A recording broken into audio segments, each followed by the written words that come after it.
Hello and welcome to Joburg Today. I am Nashina Mohammed. Great to have you with us for the special weekend edition. Johannesburg's M1 rehabilitation program kicks off on the 27th of February. This means motorists will have to use alternate routes while construction is underway. The Johannesburg Roads Agency says plans are in place to reduce inconvenience and frustration during the period February until May this year.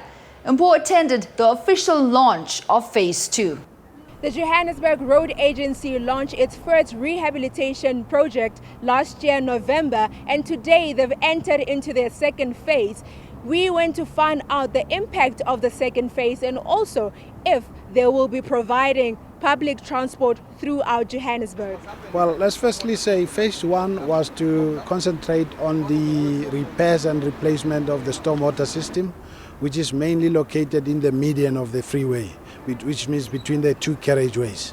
Now, Phase 2 is really making repairs to the bridge structures.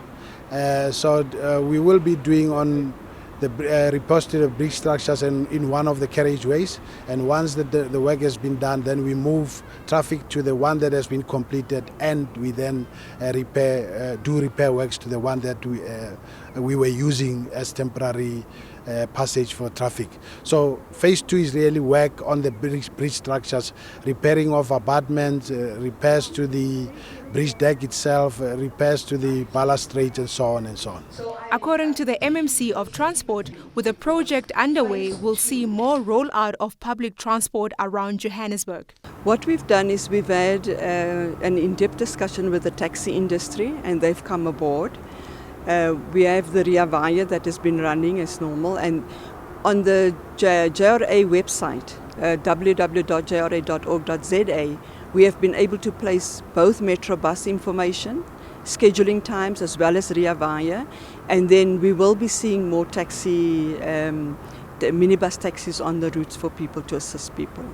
JRA urges the public to be patient through this project. We are requesting them to exercise patience and obey the road signs and their cooperation really with, as we embark on this construction work.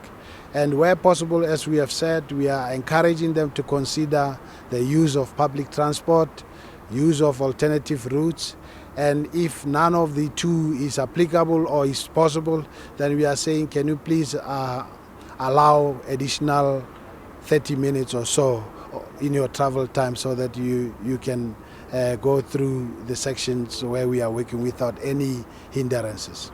We also spoke to Professor J.K. Walters from University of Johannesburg, who gave us an insight of the economic necessity of the M1 rehabilitation work. Roads like the M1 have huge multipliers. The economic benefit of these roads are tremendous. In other words, if you invest in these roads, the benefits you get will be 2, 3, 4 times maybe higher than what you actually invest in the road. And there's long lifespan as well. If you look at other investments like in airports and so on, the multipliers are significant in terms of employment creation, job creation, people working, maintaining the road and so on, and people using the road as a means to get to places of leisure, work, to trade, and that's really at the heart of the city's economic and social activities, because we also have public transport making use of it, taxis and buses. I'm Pomasheho for Joburg Today. The M1 is one of the busiest highways in Africa. The rehabilitation program is likely to also derail business plans to some degree. Well, Marisa found out more from the acting MD of the Johannesburg Roads Agency. There is a number of goods and services that gets transported through the city, and mainly on the M1, the M2, and the other national freeways like N1 and N3 and N12, which traverses the city of Johannesburg. So in particular, the M1, on a daily basis, there's about 80,000 cars, including trucks, that goes through the M1 section of the freeway system. That's a lot. And how many people and how much traffic? How much freight rather? Yeah. This is more than 250,000 people going through or using the M1 on a daily basis. In terms of freight, we are estimating that we did a study about 2009, 2010, and there were about more than 200,000 TEUs, which is what is called the twin equivalent units, which is like your containers that get carried on the trucks. There's more than 200,000 of them that get transported into Johannesburg and out of Johannesburg to the SADC region.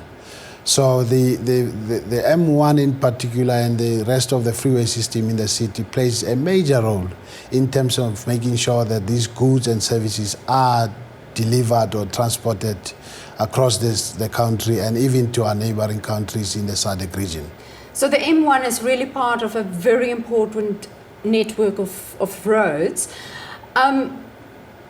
We all know now it's very essential that we have to repair the road. But do you also make use of this opportunity now to better incorporate or interconnect public transport with the M1 in order to have a long-term solution for all the traffic congestion we are experiencing already?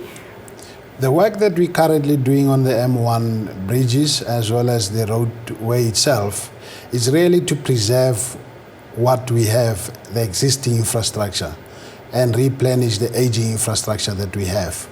With regard to accommodating public transport going forward, there's an assessment that we're currently undertaking, which we call the Freeway Improvement Assessment. And the outcome of that process will tell us capacity requirements that we need to put in place and it is our intention to make sure that public transport and other other modes of transport, be it cycling, be it pedestrians and so on, will be provided for in the upgrades that will follow subsequent to the conclusion of this assessment that I've just referred to. But in the meantime, we have to take the pain and have the road be repaired. Unfortunately, yes. These are repairs that are necessary for us to keep the existing infrastructure in place and also extend the lifespan of that. So we're really pleading with the road users to be patient with us. I think when one looks at the long-term benefits of this rehabilitation, they outweigh the temporary inconveniences that people are experiencing now. For a broader economic perspective, Marisa spoke to Professor Jackie Walters, a transport economist at the University of Johannesburg.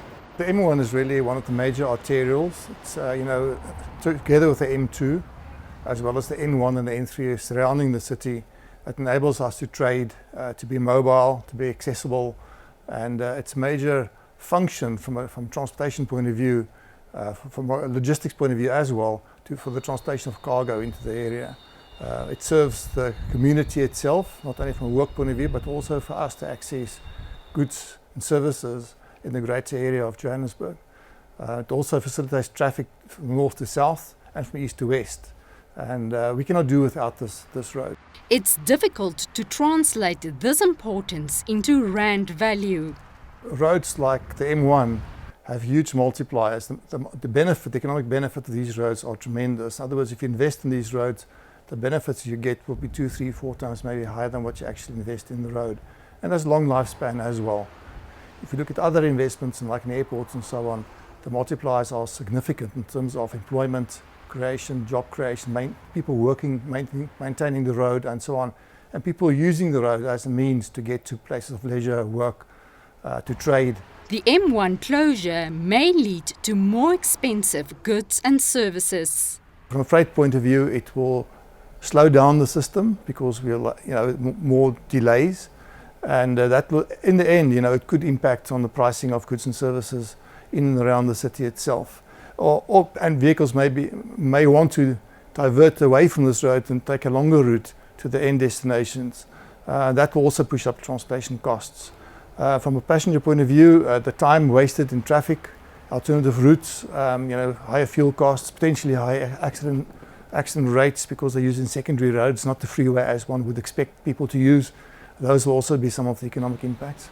Although necessary, Professor Walters doesn't consider the rehabilitation of the M1 the solution to Joburg's transport challenges. We have to remember that our traffic in this area grows by about 7% per year. And the more affluent people become in this Greater Johannesburg area, the more they tend to go towards private transport. And private transport is one that's causing the congestion mainly, not the freight side. So if we don't upgrade this road, our average speeds will come down in the city itself. But we need to look at public transport as an alternative to upgrading of roads and creating more lanes. So the real long-term solution is to focus much more on public transport, make it accessible to the middle class that's using motor cars. In the meantime, Joburgers can only make plans to live with the M1 repair-related travelling delays. Marisa de Klerk, Joburg Today. The City of Joburg says it is committed to taking the pain out of the rehabilitation process by staying connected to commuters daily. Here's how you can stay connected. What is the City of Joburg's strategy for dealing with the M1 upgrades, and how do you plan to handle queries and issues that may arise? Yeah, well, in terms of communications, we are trying to use all platforms available to reach as quite a big audience as we can. And you've seen this morning we had a media briefing. We're using the traditional methods of communications, media, billboards, radio ads, etc., etc. Digitally, we will be talking about this on a daily basis. But to start with the website, jra.org.za/M1 rehab. So that's the link you can go to look at the routes and to be able to plan your routes. And we'll be communicating. There will be messages there as well that form part of our communications to give you an idea of how long this thing is going to take. There is also an app, Google Alerts. There are a couple of apps that we are recommending on that website that you can download that can assist you in terms of not media alerts, in terms of traffic alerts. And social media, we will be talking about this. The hashtag is M1 Rehab, hashtag M1 Rehab.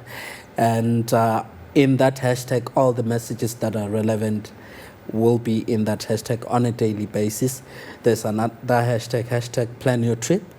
We've also pushed some messages in there. Going forward, we'll be pushing messages into those hashtags. So every day you can just search in that hashtag. The general hashtag is hashtag JHB traffic. Every morning you can search hashtag JHB traffic on Twitter to find out what's going on our routes. Joburg Today will also keep its finger on the pulse of development, so stay tuned and safe driving to all.